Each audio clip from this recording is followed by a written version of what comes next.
Hola, ¿cómo están? Mi nombre es Valeria Molonena, soy bailarina, directora y coreógrafa. Yo soy Sebastián Morey, músico y compositor.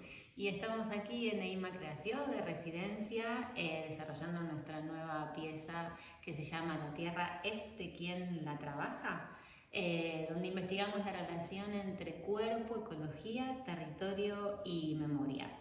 En estos días específicamente, en lo que trabajamos es en la composición musical a cargo de Sebastián, indagando a través del movimiento y el paisaje sonoro un nuevo territorio aquí en María de la Salud, un campo de olivos específicamente.